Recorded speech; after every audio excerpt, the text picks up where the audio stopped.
What's up, everybody? Before we start today's episode, I just wanted to give a huge shout out to our sponsor, Loco Bounce. Loco Bounce is founded by Tim Arvin and Dalton Rockhold, and they do everything from bouncy house rentals to slide rentals to several other services.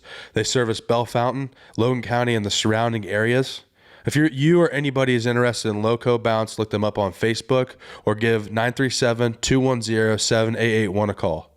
And with that being said, let's get started.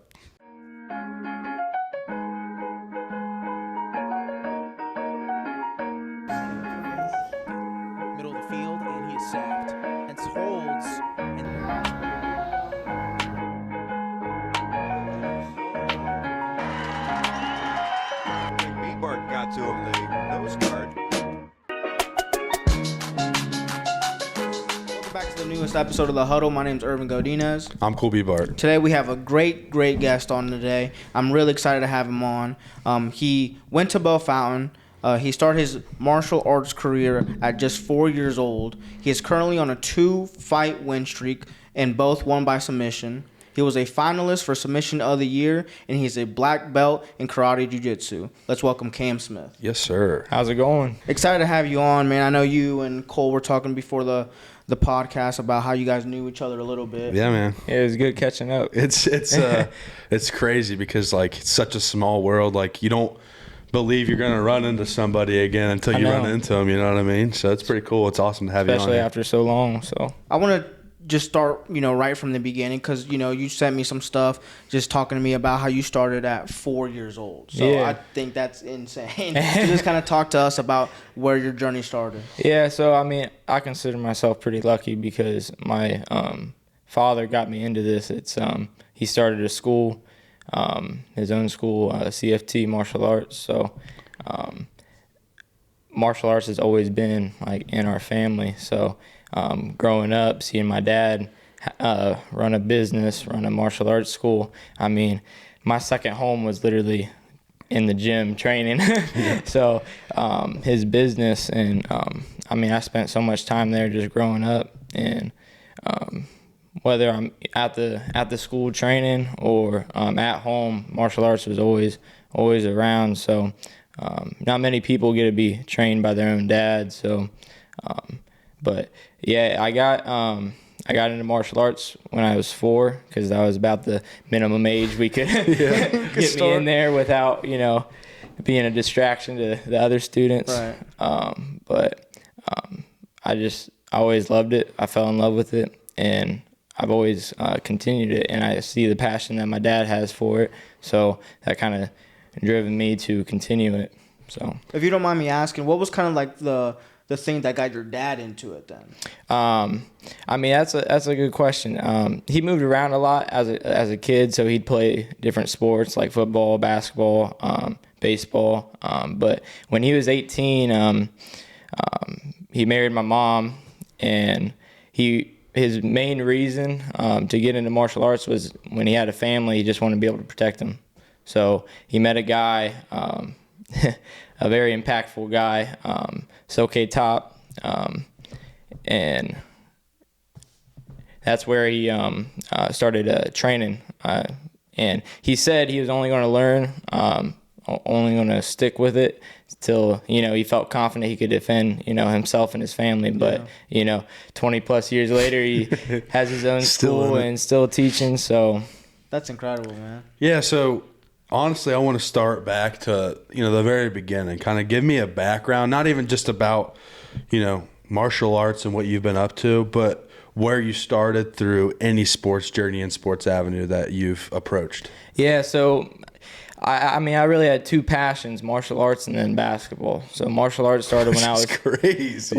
Martial arts started when I was 4, and basketball was not too far along behind it, like 5 or 6. I mean, I started basketball in Upward. Yeah. Good old Upward. I played 4 years there. My dad got to coach me in basketball for 3 years, and I mean, I just fell in love with the sport. It just came natural to me. And my dad was good at basketball. He taught me everything I knew. At that point, he was able to coach me.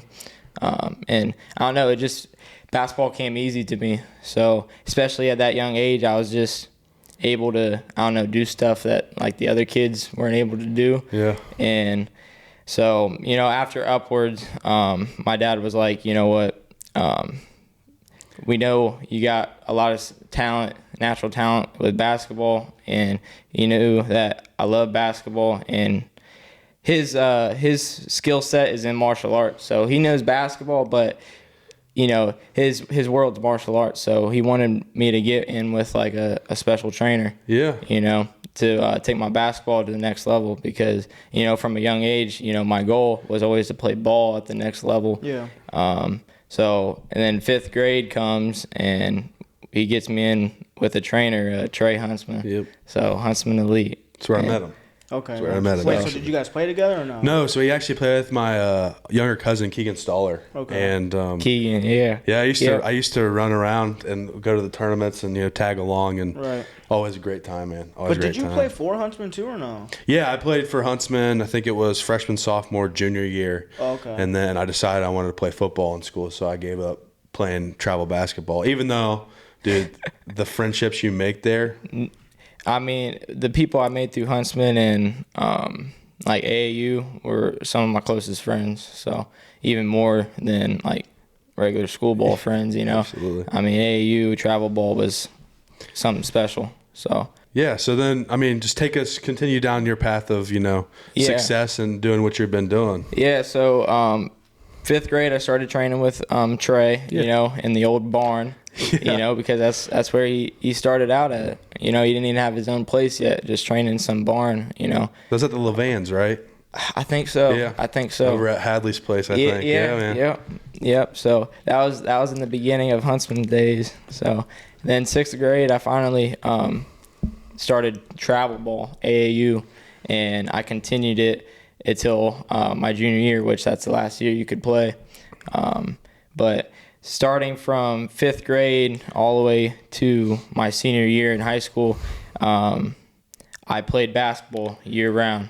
So I had school ball in the late fall to winter months, and then in the spring to summer was AAU, and then in the fall I had fall league. Mm-hmm. And on top of that, doing private training sessions with Trey and Coach Jay, doing different camps, training as much as possible, and then finding time, in between to do martial arts too.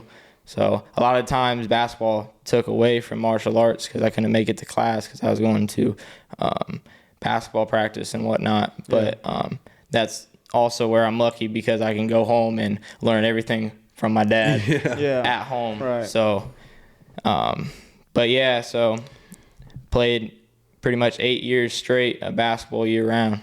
So, if you don't mind me asking, what does that high school career look like for you? Because obviously it seems like you were very dedicated towards basketball. So what does that look like, especially like senior year? Yeah, so like I said, the goal from a young age was to always play ball at the next level.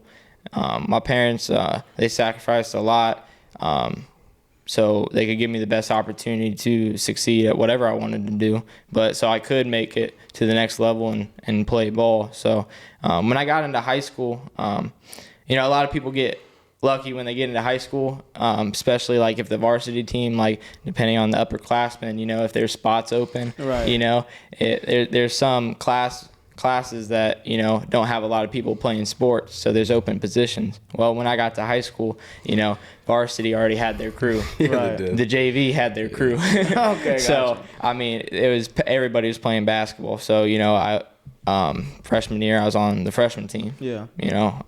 Sophomore year I was on JV team with Coach Sig, great guy. That was probably my best year in basketball for high school.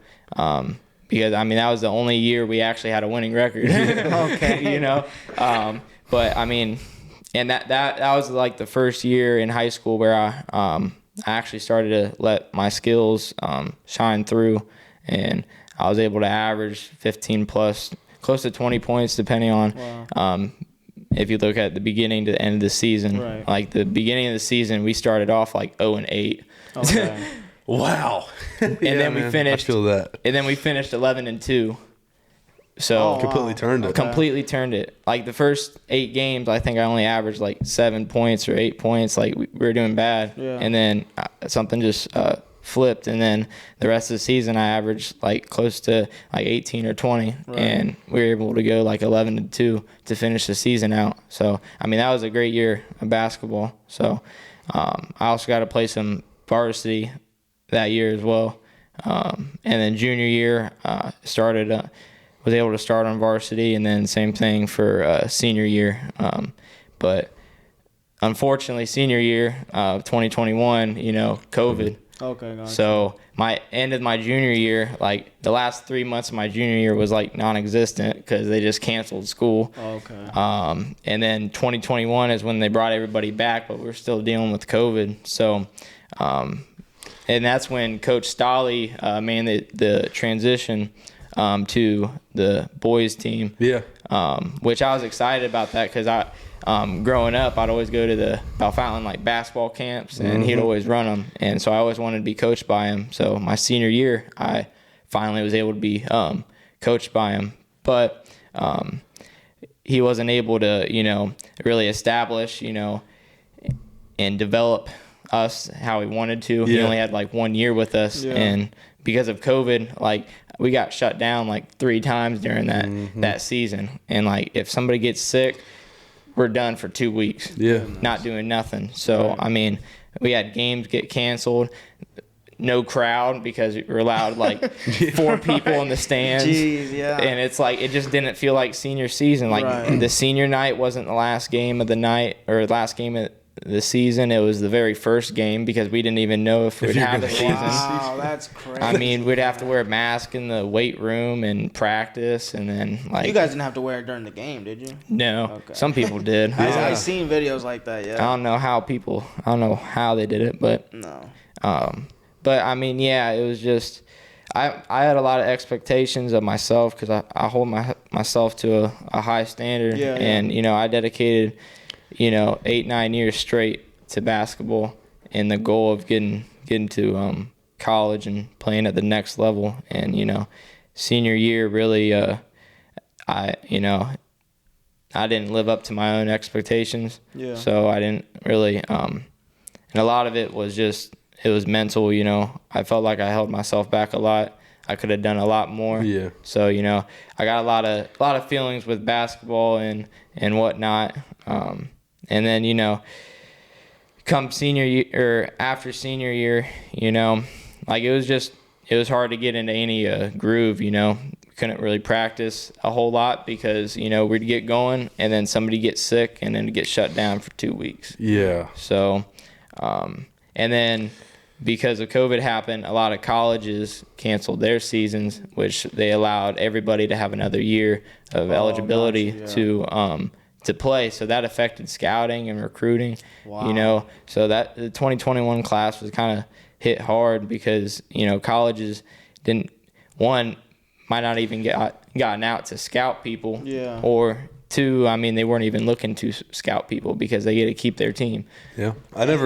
That's a different point of view, man. When it comes to COVID and stuff, like, right, you think about the seasons being canceled and stuff. Like, when it comes to the scouting, like he just said, like, they already had their team still for the next upcoming season. Yeah. This is very true. Like it's a different animal. I feel like I guess I never really got that perspective because I'm a ball player. So it really, I mean, you could still judge a person by their size, at least, And when you play basketball, you can't really do that. You know what I mean? No. You think about like Muggsy Bogues or some of the smaller athletes that made it to the league. Like they're not very tall. I mean, but they're skilled. And the thing is like basketball, I feel like you have to be there in order to really literally I mean, know. definitely, because, I mean, they can look at our papers, see what size we are, and a lot of recruits, I mean, that's the one thing they're looking for, to fit your, their physique requirements, and I ain't a tall guy, so I'm like average height. So, on the basketball court, like you said, that's something you really need to see, like, in person, and, I mean, that was it affected scouting greatly, so but despite all the adversities with basketball and whatnot, I still got some I still had some small offers. It wasn't like any full rides or anything, but like I think they're called grants or something at the D3 level or whatever. But I had some grants to go play ball at the D3 level at a couple D3 schools, even like JUCO schools and even a D2 school down in Florida. Oh wow, that's pretty But you know, I don't know. I just after senior year, that my last game of the season, you know, I just for the first time after basketball, I was able to focus on just martial arts again. Yeah. You know, in a very long time, because you know, growing up, I'd always go to tournaments. I'd train constantly in martial arts, and then when basketball hit, there's only like 2 months out of the year where I could focus on martial arts. So when basketball got done, I was able to focus on martial arts, just martial arts, and you know, it was nice. And partly, and that's another thing we were talking about before we started this podcast. Just going into like a trade or not going to college or something right away. And I don't know, I felt like God was leading me down a different path other than college, especially with the people He put into my life. You know, I just met my fiance my senior year. You know, I got engaged the very next year. And a part of it was like, if I would go to college, I mean, the only reason would to play ball. Right. And I didn't really want to be in all that debt just to play ball. And I didn't want to travel far away from my family. Yeah. I wanted them to be able to see me play ball. So, I mean, those are some of the reasons why, you know, I didn't go into college and take that basketball route. Not saying, you know, basketball is completely off the table, you know. Been checking out like semi-pro leagues and whatnot. So, because, you know, I still have, you know, that itch for basketball. You know, you can't ever get rid of it, especially you dedicate something for that long to it. But, you know, right now the path that I'm on is, you know, martial arts. So, yeah, I was able to make that transition, you know, after basketball. You talk about that like niche, man, and like I was telling you before we started this thing, 14 years playing football, like you can't just have that detachment. So, you know, you said semi-pro leagues. For me, I've been trying to dabble in a little bit of like personal one-on-one stuff with defensive linemen, and it's always good to have that connection, and that's why I'm glad that me and Irv have this thing, so I can kind of still feel connected and understand that. Feel connected to sport. Yeah, and feel as if like other people understand, and that's all this has done for me. So, and now I kind of want to carry this into, you know, the jiu-jitsu and the martial arts and the MMA that you've been doing, man. Like, talk to me about that. Like, have you ever questioned quitting? Yeah, well, so since I've trained martial arts, you know, my whole life, you know, I started when I was 4. I always wanted to see what I could do with it. Yeah. You know, so when I got done out of high school, I now had the opportunity to do just that. I always wanted to, you know, back up, you know, the skills that I have in my training. And so that's when I got into, you know, MMA, like cage fighting. And I got my first fight at the end of 2022, you know, and I was so eager to just get in the cage and just get one opportunity. I basically took the first opportunity that I was able to get because, you know, how that stuff works, you know, you just need to get your foot in the door. Once you get one fight under your belt, you know, a lot of the promotions then know who you are. Okay. So, and then they see you show up, you make weight, you fight, then they'll be, you know, more just continue eager to invite you back. So I got offered a fight October of 22, and he was out of my weight class. He was coming down from 155 to 145, and at the time I already cut to like 130, 135 because I was planning to fight in the bantamweight. Yeah. And I got a call that week of the fight that it was going to happen, and so we got the contract signed. So it was like a last minute fight. Wait, so you're telling me you found out the week you were gonna fight? Yeah. Oh my goodness. Yeah. So, yeah, because I mean they already been posting stuff, and making that card out, and they had room left on the card, and they had somebody that needed an opponent. And I already messaged them before, and they hit me up and said they got a guy, and this is the only option they got. And they said the fight would happen at 145, so I said I'll take it. So really 1 week to prepare for this guy, which, when it comes to MMA, it's good to have a good 2 to 3 month training camp preparing for a guy. So last second fights can be difficult. It can provide good experience because, you'll eventually in your career have, last second fights. Right. But I started right off the gate with it. Absolutely.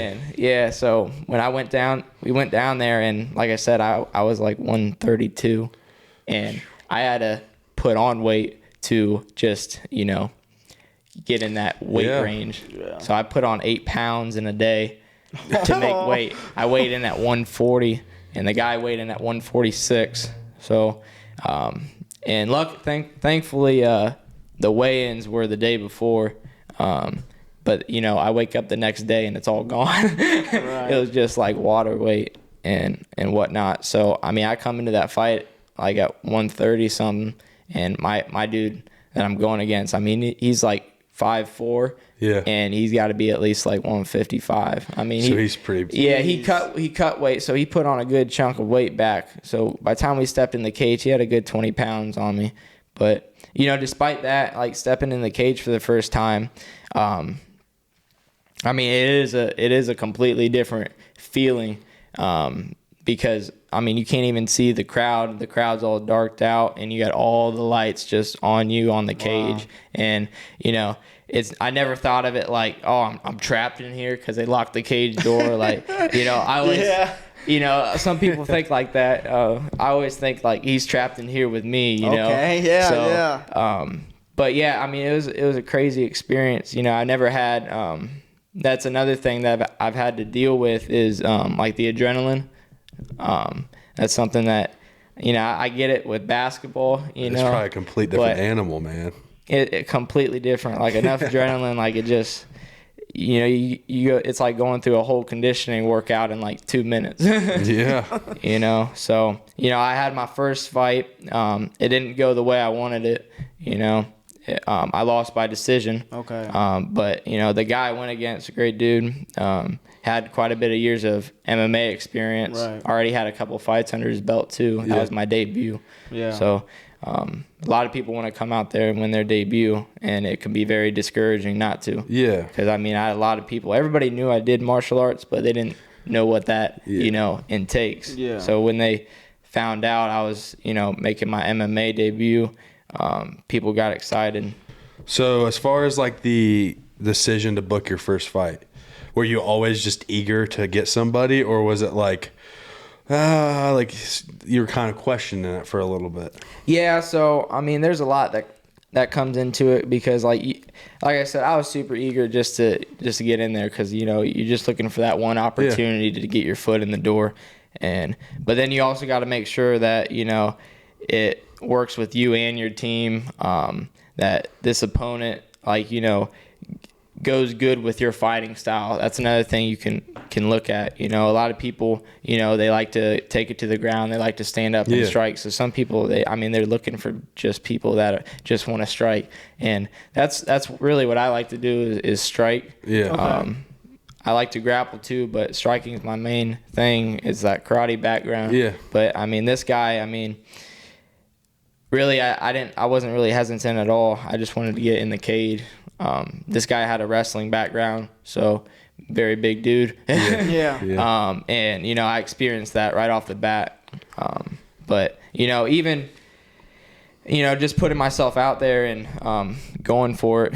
Even though I came up short, 2 different things that could have happened in that fight could have had a different outcome. Yeah. First round I almost had a submission attempt. Okay. But I turned the wrong way. Okay. To do a triangle. So second round, I dropped him with a right hook, and then he went to stand back up. I had a free hit, and I just missed. Mm-hmm. So I land that fight could have been different. But, I believe everything happens for a reason. So I lost that one. So I wanted to get right back in the cage and fight again. So that December I fought Tim Bailey. And, I mean, you talk about a dude that has a lot of training, that guy. I mean, he was 29. I mean, he's done Muay Thai for multiple years, been doing, had quite a few fights under his belt. Yeah. Been around in multiple gyms. He's been training at Stout in Pittsburgh for like 2 or 3 years now. And he's a cop. I mean, he's got a lot of. Oh, and he's a Division I wrestler. So in college.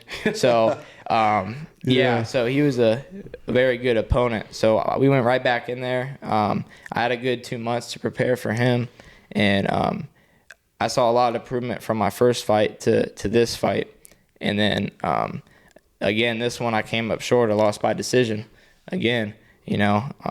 To his, yeah, we were in his hometown, so it's kind of hard to be the outsider coming in and beat the hometown guy. But, I saw a lot of good improvements and stuff. I landed a lot of strikes and, it was a good fight. But, but coming back to your main question, I didn't want to. Nobody wants to start their fight career off like 0-2. Right. Yeah, no. It just doesn't, look good, especially like to people that don't really follow along and pay attention. They just see 0-2. Right. So it could get really discouraging, and a lot of people, they quit after their first fight, even whether they win or lose, and then people go in, they lose another fight, they're usually out, and then if you're talking about losing 3 straight, usually nobody continues after that. But there's another guy that we kind of got the same story going on. His name's Craig Perry, over in Pittsburgh. He started off 0-3, and now he's 3-3. Yeah. Okay. So he's coming back, making a run just like I am. And, a part of it, going for those first 2 or 3 fights, all this is mental. It's a physical sport, but it's all mental. And getting through those challenges, I just felt like God was testing me to see if I'm really about this, because, and I want to be about it, and I am. So I wasn't going to just quit. And so then I came back, got my first victory September of 23, Triangle, round 1. That was, a great feeling. That's awesome. Man. So then right after that, went to Erie, which that venue was insane. It was like a sold out crowd of like 3,000 plus, and I never had a crowd that big, a sold out crowd, 3,000. I think I looked up the arena or the convention center, and it fits like 4,000 or 5,000 people in it. But I was just going on the safe side saying 3,000 because they had armed guards, armed security. We had to get escorted to the back. That's we had to go crazy, 2 sets of metal detectors, and it was like right on the water too. So it was a pretty cool venue. That's awesome. But so that in that fight was against Colby Potts. So that one ended up in a draw. So do you agree with the draw? The first round, just going off what the judges had, he scored a takedown, and, he was in my guard the whole time. So really not much for the judges to score. So they gave him the first round because he had a takedown. The second round, he had a point taken away because he strikes to the back of the head. Oh. So, that I could have just said I couldn't continue right there and I get a victory, Oh, okay. But okay. I wasn't, I ain't like that. I said, let's continue. So I came out and, landed some good strikes. I got a takedown, but he ended up that round in back control. So they said we ended up tying that round. Okay. And then the third round, I completely dominated, and if we had more time on the clock, I definitely feel like I would have got the finish. So I was able to land a lot of strikes with that one. So it's you never know what the judges are going to say. You know, at the end of the day, you can't leave it in the judges' hands. So, like I said, they judge it by each round. You know, Right. he had the first one, we tied the second, I had the third. So we'd definitely like to run that one back. So, Man, that would be pretty crazy. For sure. So up to this point, you're 1-1, and then no, you're 1-2-1 then, right? yeah. Okay. And then my very last fight was just in April in Mansfield. Yeah. Okay. Going against a guy who had a lot of fights under his belt, come from a boxing background, and really good guy, Leonardo Acosta. And so we went into that, and I was able to get a victory the second round, and by triangle submission Another again. one? Awesome. So now he's here. He's here now. He's technically 500, but right. So- no, honestly, like, dude, like, that's good. Like, back to zero. And yeah, like I said, it's hard climbing out of a hole, you know, especially because it's like one more loss could be, you know, could set you back a lot. But, you know, you can't think like that. We just, you know, we're taking it one training session at a time, one fight at a time, one win at a time, you know, and we're digging our way back out. And like I said, you know, I got a 2-fight win streak. I got another fight scheduled June 29th back in Pittsburgh. Okay. So it's been over a year since 2022 since I've been back there. Okay, gotcha. And I won a victory there. And it's actually a rematch against Colby Potts. Oh, so you guys are running it Yeah, back? so we are running it man, back. That's awesome, So bro. we've been wanting to do this since, you know, our last bout. So we get to run it back finally and see who wins. So, Dang, man, you know. you already got me hyped up, bro. I don't need much, bro. That's pretty cool. That's an awesome story. I want to take it back just a little bit, and because you were talking about that big arena, and I just kind of want you to talk about, you know, the moments before the fight. You know, maybe I don't know what it looks like right now, but let's just say like you're back in your room, Yeah.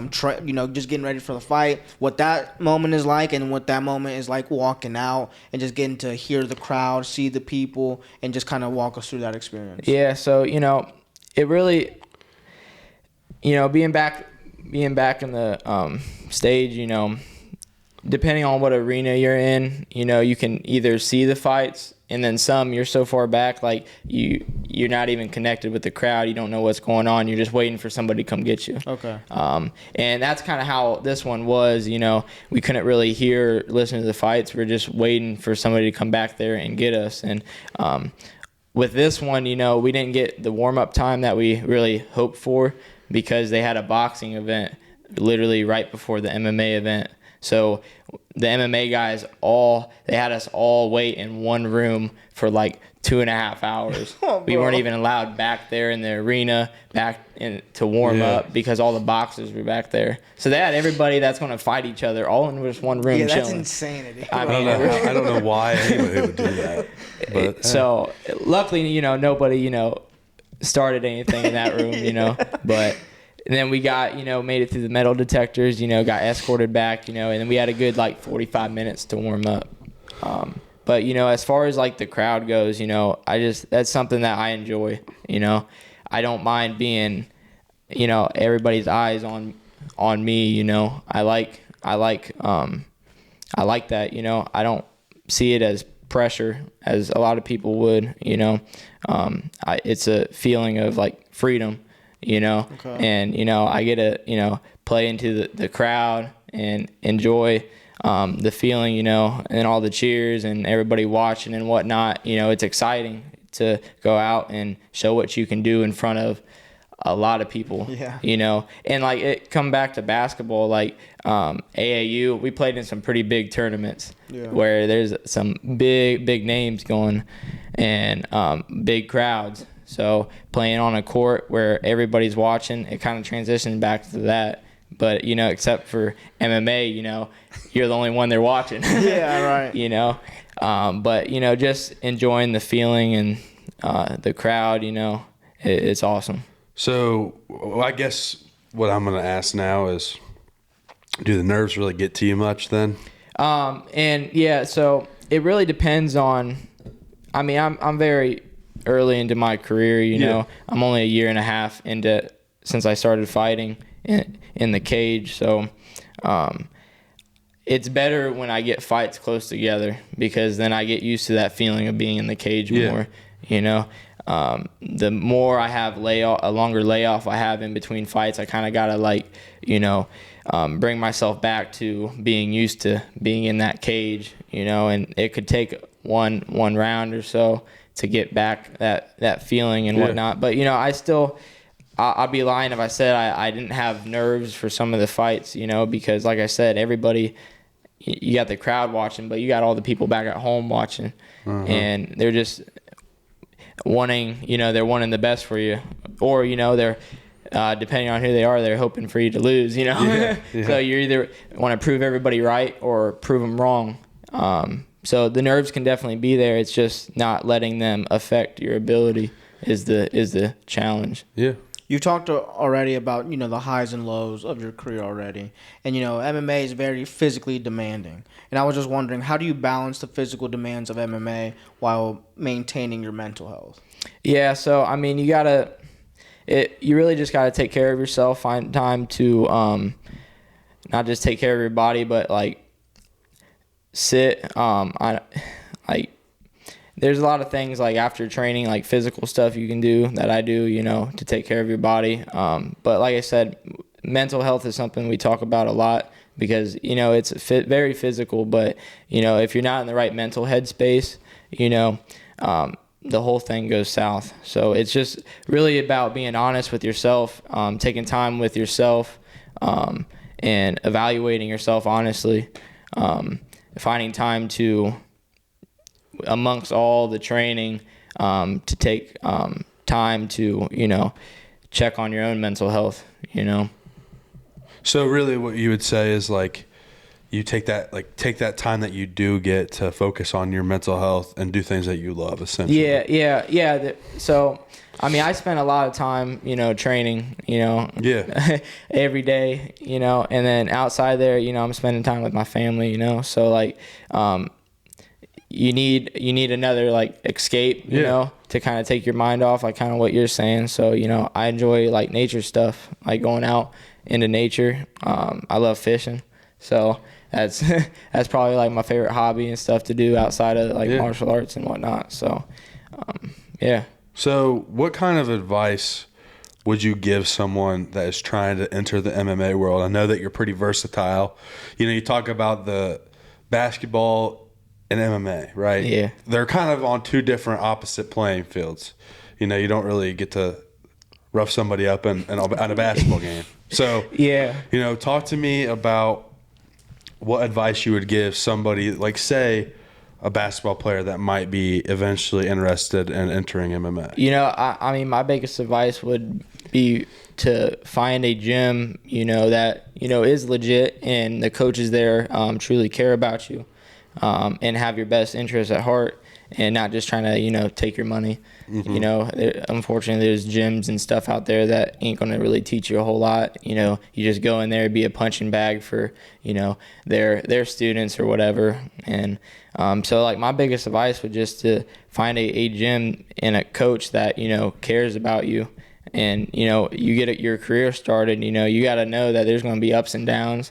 And whether they're in the beginning, middle, or end, there's going to be ups and downs at some point throughout your career, and you got to be able to deal with that. So mentally, just preparing for that is a big thing. Can you walk us through, a day of your actual training? Because right now, would you say you're in training camp, or how does that work? Yeah. So I always like to keep a good level physically and condition. But when we get a fight scheduled, that's when we go into the full training camp mode. Mm-hmm. And as far as my schedule goes, so we got our regular classes that we have Monday through Thursday. I teach my own class on Tuesdays. I help teach on Monday and Thursdays. So after our regular classes are taught, then we usually stay after for the adult classes. That's when I get to work on drilling and my training camps and whatnot, throughout the whole week. And then on Friday, Saturday, and Sunday. Saturday's the big day where we, bring in people from like other instructors from other schools in our own system, and we get everybody together. We get training partners together, and then we have a big training session that day. Like some Saturdays, I mean, we're there training for like 6-8 hours. I mean, I know one Saturday I was there for 12 hours. So, I mean, it's just an all day thing, getting as much time in there as possible. But yeah, like throughout the week, we got our regular classes that are scheduled, you know, and when I'm in camp, you know, we get people that, you know, I make sure we get my drills in throughout the whole week. And then Friday, Saturday, and Sunday is like for conditioning, and then really Saturday is for drilling and sparring and rolling and whatnot. And then on top of all that, I have my own workout regimen that I do at home by myself. Yeah. Stretching and running and, you know, conditioning and lifting and all that stuff. So. Yeah, bro, that's insane. I mean, man. everything you got going on is pretty crazy right now. Because like you said, you were talking about being in the gym for like 12 hours. Yeah. You know, would you say basketball definitely helped you kind of, I wouldn't say learn, but just kind of put that work ethic into you? Because like you talked about, you not only did basketball for the school, but you did huntsman and just all the extra stuff. Yeah, so yeah, basketball, and it really started with basketball, like getting used to that conditioning and whatnot, and doing it year round. So I got used to those long practices, like practicing for 2+ hours, conditioning, lifting. I mean, some of our practice, we're there for like 3-4 hours, you know. Right. And then, you know, that evening I'm going to go get on a court, you know, and get shots up. Yeah. So I'm constantly doing stuff. So, you know, basketball really helped, you know, prepare me for that, to develop my work ethic, you know. And it's been able to transition nicely over to martial arts, you know, to where I'm used to going for that long or amount of time, you know. Yeah. So you think about that, like there might not be any legitimate connection to the sport, but the sport has caused legitimate connection for your transition. Yeah, that's something my dad's always talked about through the entire year of, you know, years of me playing basketball, you know. Even though the martial arts and basketball itself is different completely. Yeah. There's so many similarities that help both, and things that help you in both sports. So my dad would always make connections from martial arts that would help me in basketball. You know, I was never the biggest guy out there on the court, but I wasn't going to let anybody box me out. There you go. know, Yeah. So martial arts taught me how to use my body the best way I can, to give me an advantage. So that played greatly into basketball. Yeah, so I mean that takes me to the next question. You know, you talked about your fight. You talked about what it's done for you. What are some of your future goals for yourself in mixed martial arts? Yeah, so basically at the end of each year, I sit down by myself. You know, I go to where I train. You know, and I have a training session by myself, and then, you know, I sit down and I come up, I evaluate myself, you know, throughout the whole year, and then I set new goals for the next year. And for my goals for this year was to get my record back to 500, to go on a winning streak, you know, really take it one fight, one win at a time, you know. As far as my goals for MMA is, you know, I want a belt, I want a title. So I will get a title. I'm confident in that. So right now it's just taking it one fight at a time, continue to do what I'm doing, and, you know, that will happen. Yeah, absolutely, man. Can you talk about some of your favorite UFC fighters right now? Because I'm sure you probably keep up with that stuff. Yeah. Right? You know, I love Conor McGregor, man. I was about to say, he's giving me Conor McGregor vibes, man. Yeah, I love him, man. He's just, you know, his belief in himself, you know, his background too, how he fights. I love the fighting style. You know, he has a good karate style when he fights. A lot of karate techniques in what he does. Wonder Boy Thompson, you know, karate guy. Those two, you know, I'd say are my favorite. You got GSP in there too. Right. You know, all karate guys, you know. But, you know, just how their fighting styles, I love to watch them, you know. I'm a big DP guy too. Dustin Poirier. Oh yeah. Very. I enjoy watching him. I don't know. I like watching guys that carry themselves kind of like with some swagger. Yeah. I don't know why. I agree. And I think that like it's crazy because I've been seeing all this Conor McGregor comeback stuff, man. Yeah. And it just gives me the chills. And like, Oh man. I don't know. I enjoy watching Sean O'Malley too. I do. I just Sugar Sean. Yeah, he's definitely up there with one of my favorites. yeah, I mean, absolutely. his style and how he. I mean, yeah. So every UFC fighter, right? They have their staple walkout song. Their staple. Have you ever just kind of put some thought into when you go big time, which I hope you do, and I have faith in you. But when you go big time, what song are you gonna own? Yeah, so I mean, right now it's every song, every walkout's been different. Yeah. So it's really kind of what I'm feeling for that fight and my opponent. But eventually, I'm gonna land on a song that sticks, and it really.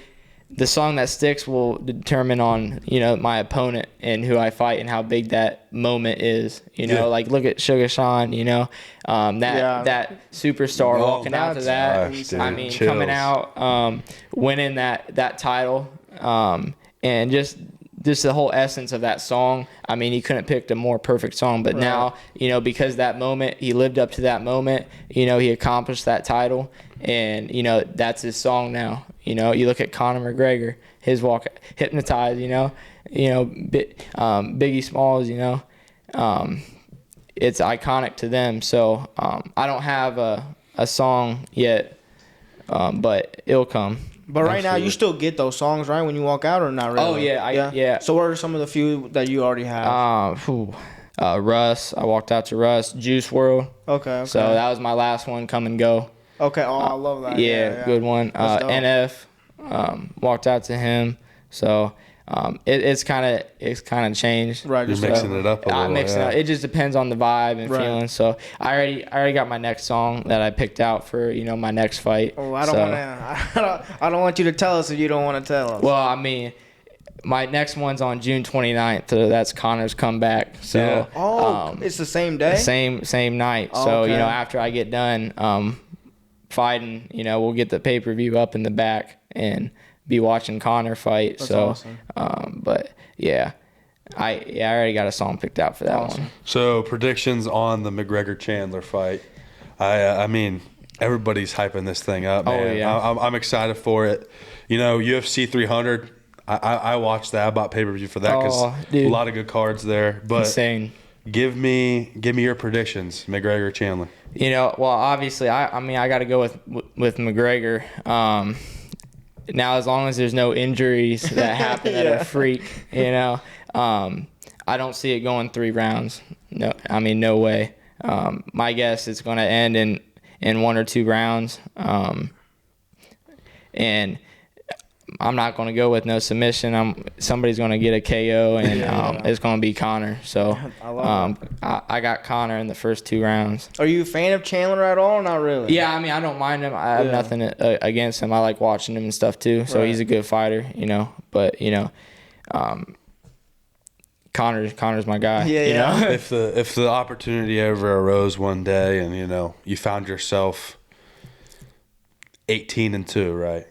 And you're on the rise, man, making your professional career just on the rise, and Dana White just calls you and is like, hey man, I've been watching you. How would you like to be on the Rising Star, or what's the show that they have? The Ultimate Fighter. Ultimate Fighter. But what's the other one? They got another one. What if they brought you onto the Ultimate Fighter series? Would you just bite in a heartbeat, or what do you? Yeah, think? I mean, no doubt.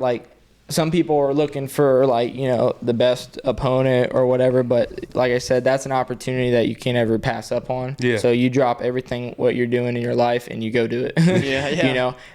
Everybody prays for just one opportunity. So if something like that ever comes up, I'm taking it in a heartbeat. Yeah. So we talked about how you obviously want to be a champion. Obviously, that's the goal for every fighter. Just keep on winning, hold that belt. So right now you're 2-2-1, then, correct? 2-3-1. 2-3-1. So I started my career just like Craig Perry, 0-3. Okay. And like I said, that was a big mental challenge. That third fight that I had should have never happened. I went through 7 opponents. Okay. Coming up to that fight, I had 7 opponents back out. leading Oh up my to a goodness. Mansfield fight. What? 7. Wait, so how does that work? Like that's their option? They got hurt or what? Well, I mean, there's contracts that you sign, Mm-hmm. but some promotions, they don't really hold the fighters to it, and especially at the amateur level, Right. or like they can just say they're injured and then they get to back out. Right, Right. So I mean, I had my first opponent got scheduled. This was back in May of 2023. My first opponent got scheduled in like January or like February, like 3 months out. Yeah. And a month into training camp, we get a call that he's out. Bro. No reason. Yeah. Family or personal reasons is Right, what right. we got. Yeah. And then so that's sets in motion the list of 5 other guys that I get scheduled to fight that back out for like freak whatever. accidents Yeah. or like Yeah. the most random things. Like one guy said he had a skin infection like a month and a half out. Another guy was a boxer, and this was the last guy that I was supposed to go against. This was a week before the fight, and he went to a jiu-jitsu class and got kneed in the head and got his eyebrow split and had to get stitches. Dang. Like, it's just so random. Yeah. And I don't know. I just found it hard to believe that a boxer, went to some jiu-jitsu class and got kneed where he had to get stitches. I mean, I've been doing jiu-jitsu my whole life. I've never got kneed so hard in the head. Yeah. That it was just crazy things like that. Yeah. So then we have a week out till the fight, no opponent, but they got one guy, and it's one of their top guys in their league. And right now he's number 1 in the state.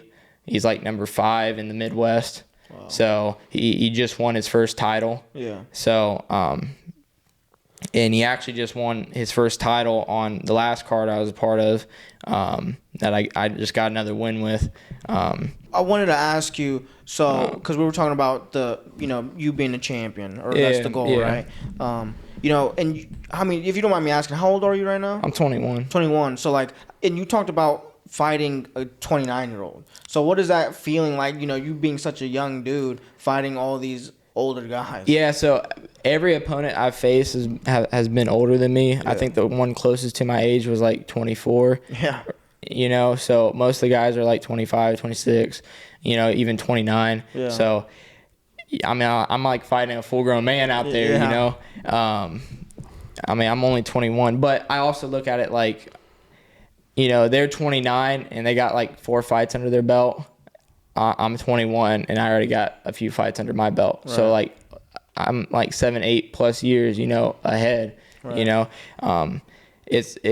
It's best to get into this game early. Yeah. So right now, I'm on a good track. I already have 6 fights in a year and a half. Yeah. So most people only get like 2 in.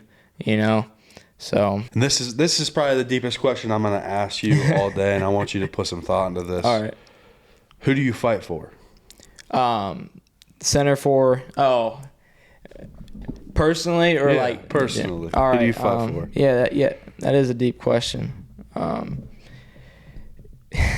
Well, everybody can say for themselves, which that is true. You got to do things for yourself. Yeah. Because I put a lot of effort into this. My heart and soul into this. And so, I'm doing this for myself, but I'm also doing this for my fiance, my mom and dad, everybody that's sacrificing. I do a lot of sacrificing with my time and whatnot, training, but, that all takes time away from spending time with my fiance, spending time with my family. Luckily, I get to spend time with my dad while training, but, they've sacrificed so much to give me the best opportunity to succeed. So, I'm not just doing it for myself. I'm doing it for my family, to give myself and my whole family a better life, provide for it, all of us. I'm doing it for, our style, our system, that's what's different and unique about us is we're not like a typical classic modern MMA gym. We're a traditional martial arts school. Yeah. So we teach traditional mixed martial arts. Okay. So we're not like a classic gym. Most of our students, they compete in karate tournaments, judo tournaments, jiu-jitsu tournaments. We don't have many that actually go into cage fighting. because that's more the modern MMA. Yeah.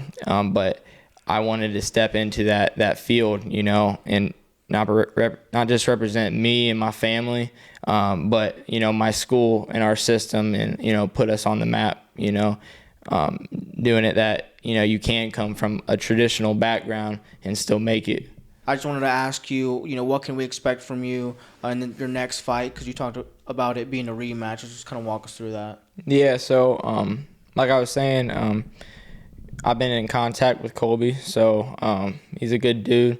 So no hard feelings at all. So we're looking forward to this rematch. And we weren't expecting this to happen so soon. We were waiting. We were talking about it after our last fight, waiting, a few more fights in between, and then fighting each other, later on.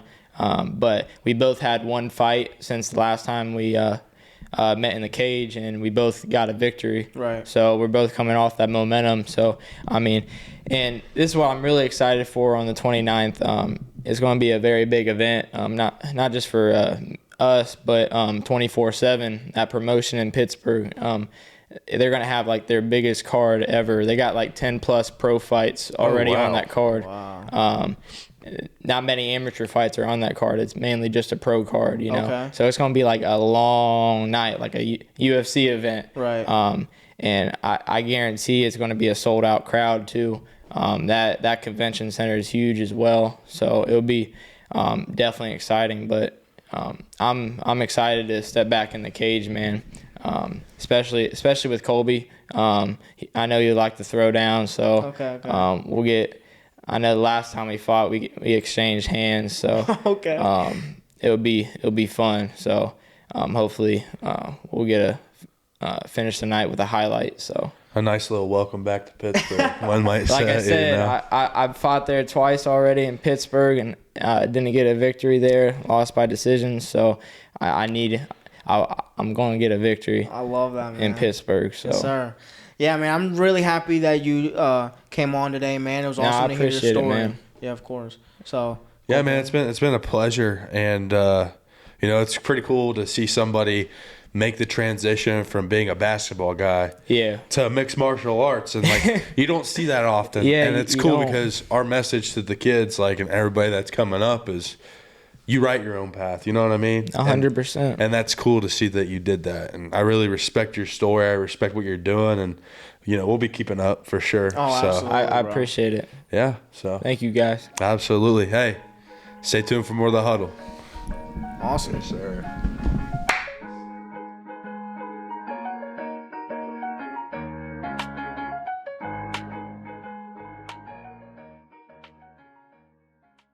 Just wanted to give a huge shout out to our sponsor, Loco Bounce. Loco Bounce is found by Tim Arvin and Dalton Rockhold, and they do everything for bouncy house rentals to slide rentals to several other services.